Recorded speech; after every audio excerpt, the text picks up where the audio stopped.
Assalamualaikum warahmatullahi wabarakatuh.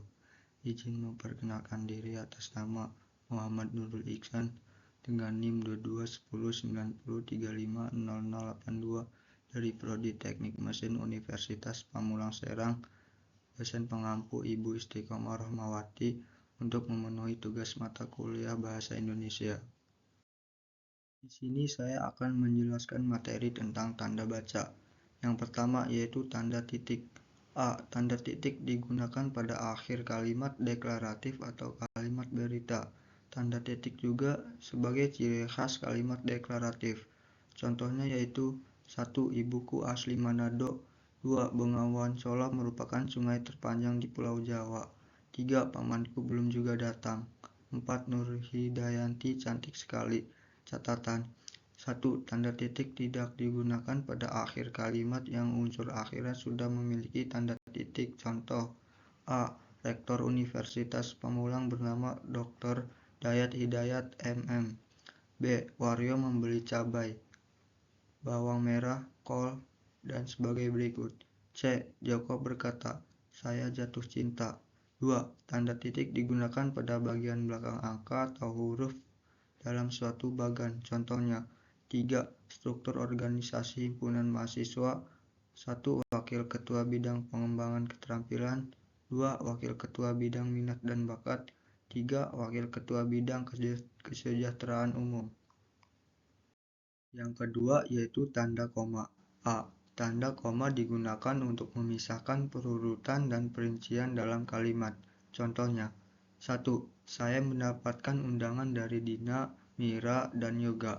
2. Toko itu menjual pasir, semen, besi, cat, kuas, tangki air, pipa, kabel, dan sebagainya. 3. PSSI mengadakan penyaringan bibit muda di Jakarta, Bandung, Purwokerto, Medan, dan Makassar. B. Tanda koma digunakan untuk memisahkan klausa pada kalimat majemuk setara. Contohnya 1. Aku sudah banyak berkorban, tetapi dia mengkhianatiku. 2. Ini bukan masalah dia semata, melainkan kita juga. 3. Waridan itu sangat cekatan dan disiplin, sedangkan Kartatuying hanya imut saja. 4. Semua yang ada di kelas ini wajib ikut berenang, kecuali perempuan yang sedang berhalangan. Yang ketiga yaitu tanda titik koma. A. Tanda titik koma digunakan untuk menggantikan konjungsi dalam kalimat majemuk setara. Contohnya 1. Sudah 3 kali lebaran, Abang Toyib tak kunjung pulang. 2. Ulfa membeli beras, Eris menimbang beras, Nasrul mendistribusikan beras, Dina asik memainkan piano sambil menyanyikan lagu-lagu lama kesukaan ayahnya. B. Tanda titik koma digunakan untuk mengganti konjungsi dan, lantas, lalu, serta pada perincian sistematis. Contohnya ketentuan mahasiswa penerima kelonggaran waktu pembayaran ujian. 1. Pekerja yang di PHK dirumahkan akibat COVID-19. 2. Pelaku usaha di bidang jasa yang terimbas COVID-19. 3. Pedagang selain pedagang masker dan alat kesehatan. 4. Menyertakan bukti keikutsertaan lomba menulis opini yang diselenggarakan Kementerian Pendidikan dan Kebudayaan. Keempat yaitu tanda titik 2. A. Tanda titik 2 digunakan pada bagian akhir pernyataan sebagai pengganti kata yaitu contohnya 1. Bangsa Indonesia memerlukan generasi pembaharu di berbagai bidang politik, hukum, dan pendidikan. 2. Dul hanya memiliki 2 pilihan yang harus dijalani. Titik 2. Hidup bersama Sarah di Belanda atau menikahi Zainab yang sudah lama menjanda. B. Tanda titik 2 digunakan untuk membantu menerangkan keterangan yang lebih rinci pada surat atau informasi khusus. Contohnya, titik 2 kegiatan diskusi sastra di era COVID-19. Moderator Sarah Nur Fathia. Pemateri Nikomang Aryani. Hari, tanggal, Minggu 3 Mei 2020.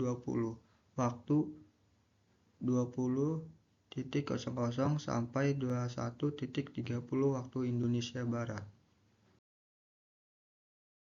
Yang 5 yaitu tanda hubung. A. Tanda hubung digunakan untuk menyambung suku kata yang terpisah akibat pergantian baris. Contohnya, 1. Para gadis desa itu digiring ke kota untuk dilatih kemudian dikirim ke luar negeri. 2. Pemerintah kabupaten sudah mengucurkan dana besar untuk membangun destinasi wisata. B. Tanda hubung digunakan untuk menyambung prefiks atau sufiks dengan kata yang mengikutinya yang terpisah akibat pergantian baris. Contoh, 1. Para ilmuwan sedang berlomba menemukan vaksin COVID-19. 2. Empon-empon dipercaya mampu meningkatkan daya tahan tubuh. 3. Gunawan Lewabo berhasil pertahankan gawang PSIS dari serangan lawan. Yang keenam yaitu tanda pisah. A. Tanda pisah digunakan untuk menyisipkan unsur keterangan tambahan dalam kalimat. Contohnya, 1. Didi Kempot, Bapak Patah Hati menggelar konser amal dari rumah. 2. Nurhana, istrinya Ki Joko Edan, juga penyanyi campur sari kondang. 3. Mahasiswa yang terkena dampak PSBB memerlukan bantuan bahan makanan. 4. Pemerintah resmi melarang mudik bukan pulang kampung. Yang ketujuh yaitu tanda tanya. A. Tanda tanya digunakan sebagai penanda kalimat tanya. Contohnya, 1. Siapa yang kehilangan dompet? 2. Apa yang hilang? 3. Kapan dompetmu hilang? 4. Apakah ibumu belum pulang? B. Tanda tanya dapat juga untuk menandai kalimat yang masih diragukan kebenarannya. Caranya, tanda tersebut diapit tanda kurung. Contohnya, garam mampu menyembuhkan penyakit asam lambung. Bandara Adi Sucipto resmi ditutup. 3. Permen Milkita sama dengan segelas susu. Yang kedelapan yaitu tanda seru. A. Tanda seru dapat digunakan untuk menandai kalimat perintah dan kalimat larangan. Contohnya, 1. Pulang sekarang juga. 2. Dilarang mandi di sini. 3. Tolong dibuatkan kopi untuk tamu. Yang kesembilan yaitu tanda elipsis.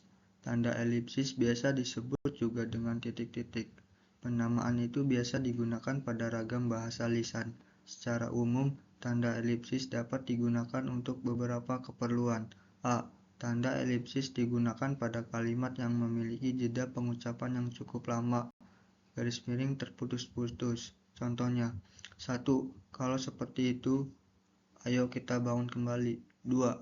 Jika memang saudara menghendaki demikian, saya akan mengikutinya. B. Tanda elipsis biasa digunakan sebagai soal dalam ujian. Contohnya, 1. Prajurit yang sudah meninggal dunia disebut. 2. Alat perkembangbiakan pada tanaman disebut. Yang ke-10 yaitu tanda petik. A. Tanda petik digunakan untuk mengapit kutipan langsung dalam bentuk tulisan tangan. Contohnya, 1.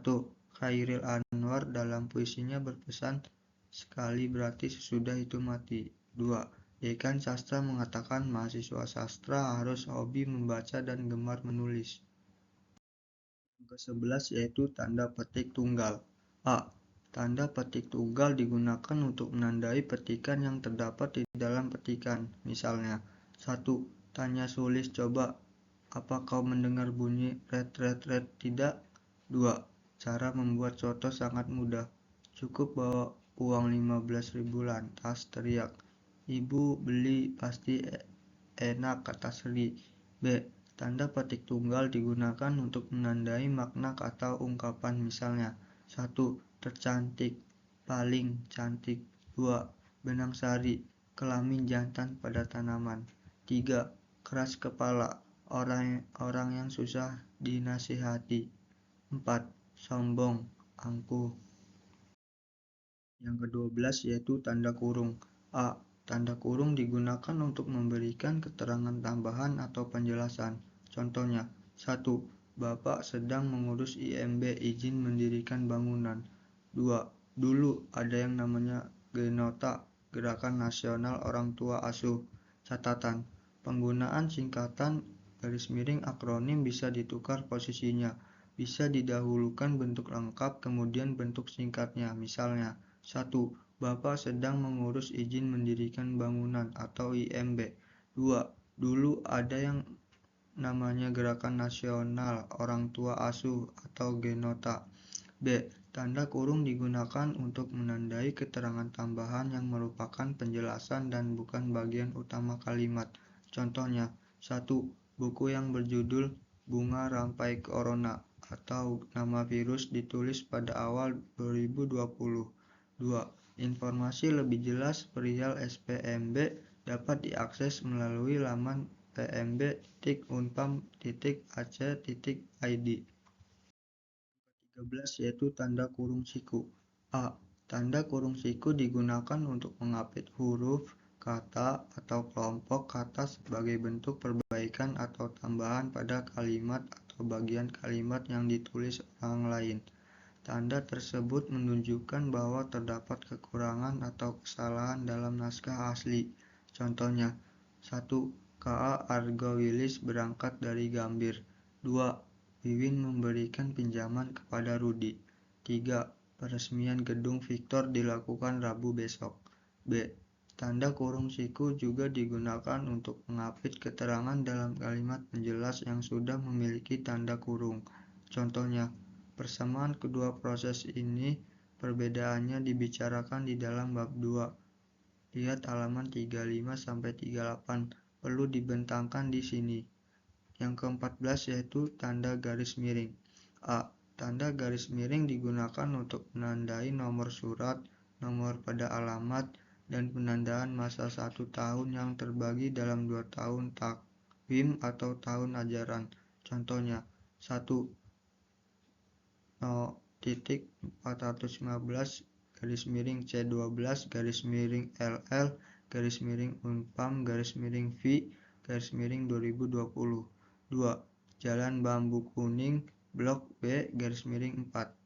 3. Tahun ajaran 2019 garis miring 2020. B. Tanda garis miring digunakan untuk menggantikan kata atau tiap atau per. Contohnya, 1. Paket itu dikirim besok, garis miring lusa. 2. Harga maskernya Rp 2000 garis miring lembar. 3. Setiap mahasiswa wajib melampirkan kartu ujian dan garis miring atau bukti pembayaran. Catatan, tanda garis miring ganda dapat digunakan untuk membatasi penggalan-penggalan dalam kalimat untuk memudahkan pembacaan naskah. Yang ke-15 yaitu tanda penyingkat atau apostrof. Tanda penyingkat digunakan untuk menunjukkan bagian kata atau bagian angka tahun yang dihilangkan. Contohnya, A. Cinta kan membawamu kembali. Kan sama dengan bukan. B. Kereta fajar telah datang. Telah sama dengan telah. C. 10 Mei 2020 sama dengan 2020. Sekian materi yang bisa saya sampaikan. Kurang lebihnya mohon maaf. Sekian dan terima kasih. Wassalamualaikum warahmatullahi wabarakatuh.